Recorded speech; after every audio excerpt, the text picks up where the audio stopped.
नमः शिवाय। आइए बहनों, एक शिव चर्चा सुनाती हूँ।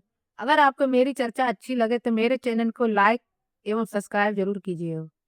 एक बार नारद मुनि ने महादेव जी से सवाल किया कि प्रभु, आप संसार में ऐसा क्यों करते हो कि जो अमीर होता है उसको आप अमीर बनाते हो, जो गरीब होता है उसको और भी गरीब कर देते हो। ये आपकी माया हमको समझ में नहीं आ रही है। क्योंकि मैं पृथ्वी लोक पे भ्रमण करने गया था, मैंने कई जगह पे देखा कि कई जगह पे अच्छे-अच्छे लोग, धनी लोग हैं, उनका व्यापार इतना अच्छा चल रहा है कि उनके घर में धन बढ़ता ही चला जा रहा है। अब कुछ जगह पे ऐसे भी लोग हैं, आपके भक्त हैं, जो सारे दिन रात आपका भजन कीर्तन करते हैं, फिर भी उनको 1 जून की रोटी के लिए 12-12, 24-24 घंटा मेहनत करनी पड़ रही है। हैं? इंसान तो दोनों हैं, मगर आप ऐसा अन्याय क्यों करते हो अपने भक्तों के साथ में? धनी को धनी बनाते हो, निर्धन को और भी निर्धन बनाते हो।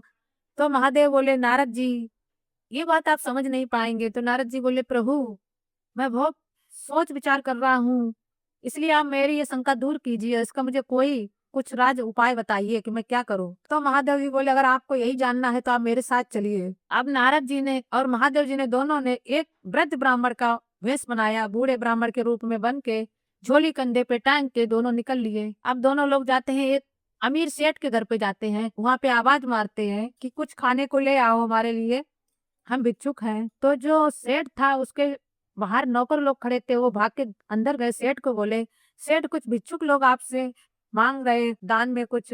तो सेठ बोले, हमारे पास टाइम नहीं है, अभी हम पैसे गिन रहे हैं, अभी नहीं कुछ दे सकते उनको। तो नौकर लोग फिर से वापस आ गए और बोलते हैं कि अभी हमारे सेठ को टाइम नहीं है आपसे मिलने के लिए, वो अभी आपको कुछ नहीं दे सकते। तो महादेव ने बोला, उनको बोलना जाके कि तुम्हारे द्वारे पे महादेव आए हैं। अब वो नौकर लोग गए, फिर बोलते हैं, सेठ जी, आपको बाहर कोई महादेव नाम से बुला रहा है, बोलता है कि हम महादेव हैं, आपसे मिलना चाहते हैं।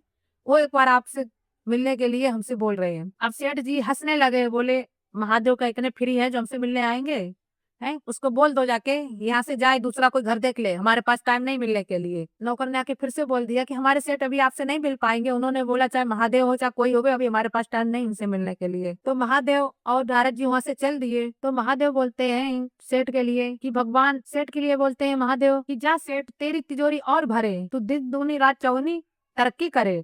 ऐसा बोल के महादेव वहां से चल दिए। अब नारद जी तो बहुत सोच में पड़ गए कि जिस इंसान ने 1 गिलास पानी नहीं दिया हम लोगों को, खाने की तो बात छोड़ो, 1 गिलास पानी नहीं हमको पिला सके, उसके लिए आज प्रभु ने इतना बड़ा आशीर्वाद दे दिया कि उसकी तिजोरी धन बढ़ जाए, धन दौलत बढ़े, दिन दूनी रात चौनी बढ़े, इतना बढ़े। ये महादेव का न्याय कैसा है? फिर भी नारद चुप रहे, बोलते देखते हैं आगे चल के क्या होता है।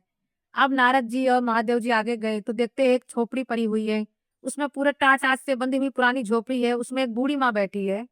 अब महादेव ने आवाज लगाई, मैया कुछ भोजन पानी की व्यवस्था हो सकेगी, हम लोग पथिक हैं, हम लोग रास्ता चलते बहुत थक गए हैं, थोड़ा विश्राम करना चाहते हैं, आपके यहाँ व्यवस्था है?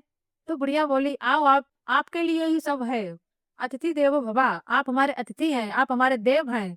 ये हमारी एक कुटिया है, आज धन्य हो गई है, अपनी साड़ी के पल्लू से झोपड़ी को झाड़ती है और एक फटा हुआ सा बोरी लाती है, उसको बिछा देती है, बोलती है, हाथ जोड़ के खड़ी हो जाती है, बोलती है कि ब्राह्मण देव, मेरे पास तो कुछ है नहीं ज़्यादा, मैं आपकी सेवा क्या कर सकूँ, मगर जैसा भी टूटा-फूटा है, ये आप मेरा स्वीकार कीजिए। अब पानी लाके बुढ़िया उनके चरण धुलाती है, तो भोलेनाथ मना करते हैं, मैया ये मत करो। तो बोलती, नहीं, नहीं, आप ब्राह्मण हैं, ब्राह्मण की सेवा करना हमारा फर्ज है और मुझे अपनी सेवा करने दीजिए प्रभु। ऐसा करके आँखों से आँसू भर लाती है और सोचती है कि मैं इनको क्या खिलाऊँ, क्या दूँ? इतनी खुशी-खुशी के आँसू भरती है, देखती उसके घर में कुछ खाने को भी नहीं होती है।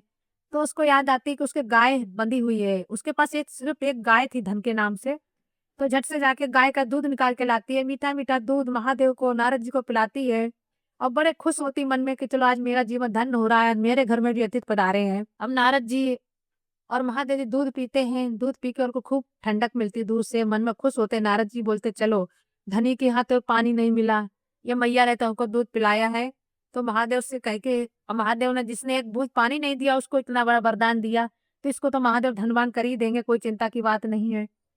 जब दोनों लोग चलने लगे वहाँ से विश्राम करके, चले तो महादेव से नारद जी बोलते हैं कि प्रभु, आप चल रहे हैं, ये मैया ने हमारी इतनी सेवा की है, इसको कुछ देकर तो जाइए। हैं? इसको देना तो चाहिए ना कुछ। तो महादेव बोलते हैं, हाँ ठीक है नारद जी, आप बोलते हैं मैं दे रहा हूँ, शांति रखो मैं दूँगा। तो नारद जी बोलते हैं कि प्रभु दीजिए। तो महादेव जी बोलते हैं जाओ इसकी गाय मर जाए। अब नारद जी को तो आग बबूला हो गए गुस्सा में। नारद जी चल रहे आगे आगे दौड़ रहे गुस्सा की वजह से। बोलते हैं कि प्रभु की बुद्धि तो वास्तव में सटक गई है महादेव। अभी तक तो महादेव को जो जैसा वरदान मांगता वैसे दे देते हैं। अब मुझे पता लगा है कि इनकी इनकी सीधापन का फल तो भोलापन का फल तो राक्षसी उठा पाते हैं, जो थोड़ी सी तपस्या करके एक से एक बड़ा वरदान मांग लेते हैं और प्रभु उनको दे देते हैं। आज उस धनवान व्यक्ति ने इनको एक गिलास पानी के लिए नहीं पूछा है, तो इन्होंने उसको दिन दोना रात चौगुना धनवान बना दिया है। और जो बूढ़ी मैया ने इतनी सेवा की है, उनको दूध दिया है गाय का लाके, उसी की गाय मार दी, जिस दूध को पी के आए हैं। जिस थाली में महादेव ने खाया उसी में छेद कर रहे हैं। हे प्रभु, कैसी ये लीला है आपकी? ऐसा सोच के नारद जी गुस्सा में आगे आगे चलते जा रहे हैं। महादेव बोलते नारद रुको तो, लेकिन नारद बोलते नहीं नहीं प्रभु, मैंने जान लिया है आप अमीरों के ही हैं, गरीबों के नहीं है। मुझे पता चल गया है, अब मैं तो आपके साथ ही नहीं रहूंगा। महादेव बोलते सुनो तो नारद, एक बार मेरी बात सुनो। मगर नारद नहीं रुक रहे। नारद को इतना क्रोध बढ़ गया। नारद सोचते वो मैया को दुखी में दुख देने प्रभु पहुंचे, हम बेकार इनको वहां पे लेके गए हैं। वो मैया अच्छी तरह अपनी गाय के दूध बेचकर अपना घर चला रही थी, आज हमारी वजह से उसकी गाय भी मर गई है। प्रभु को तो समझ ही नहीं आता है किसको क्या देना क्या नहीं देना। अब मैं जाके पार्वती मैया से इनकी शिकायत करूंगा, क्योंकि भोले तो भोले ही, इतने भोले भी नहीं होना चाहिए कि इनको यही नहीं खबर आ रही कि हमको क्या किसको दें। ऐसा सोच के नारद जी चलते जा रहे थे, तो महादेव बोले कि नारद एक बार मेरी बात सुन लो, उसके बाद चले जाना। तब नारद जी रुक गए, बोले प्रभु आप बताइए क्या कहना चाहते हैं आप। महादेव जी बोले तुमको ऐसा लग रहा है ना कि मैंने गलत दिया है। तो नारद जी बोलते कि गलत क्या नहीं किया आपने, धनी को धनी बनाया, निर्धन को निर्धन बना दिया, और इससे बढ़ के क्या आप कर सकते हैं। तो महादेव जी बोले नारद सुनो मेरी बात, इसमें ये रहस्य है। वो धनी माया में इतना माया में लगा हुआ है कि वो उसको मतलब मेरे शिवलोक में उसकी जरूरत ही नहीं है। इसके लिए मैंने उसको और भी धनी बना दिया है कि वो जो थोड़े अभी तो माया में जो माया के काल चक्र में फंसा हुआ था, उसको हम नहीं दिख रहे हैं, वो हमको नहीं पहचान सका है। तो उसको इतनी माया में फंसा दूं कि ये माया के जंजाल में उलझा उलझा उलझा उलझा जिस दिन इसके प्राण निकलेंगे ना, तो वो अपने धन में ही फंसा रहेगा, माया में फंसा रहेगा। और उसको शिव दूत कभी नहीं लेने आएंगे, यम दूत आएंगे और उसको नरक में डाल के जाके डाल देंगे, उसको नरक प्राप्त होगा। क्योंकि वो माया में फंसा रहेगा, फिर से यहीं पे जीव बन जन्म लेगा आके, फिर से जन्म लेगा, फिर पुनः जन्म पुनः मरणम होगा उसका, जन्मेगा मरेगा जन्मेगा मरेगा। इसी काल चक्र में यहाँ का यहीं फंसा रहेगा, योनियों में भटकता रहेगा। जीव जंतु कीड़ा मकोड़ा सब योनि उसको भुगतने पड़ेंगी, क्योंकि वो माया में इतना फंसा हुआ है। अब ये बुढ़िया हमारा भजन करती है, हमारे सच्चे मन से उसको प्रार्थना करती है, वो हर जीव जंतु में महादेव महादेव बोलती है, हमको देखती है। अगर इस बुढ़िया की गाय रही इसके पास में, अब इसको मेरे धाम में बहुत जरूरत है, मैं इससे इतना खुश हूँ कि मैं इसको अपने धाम में अपने पास रखना चाहता हूँ।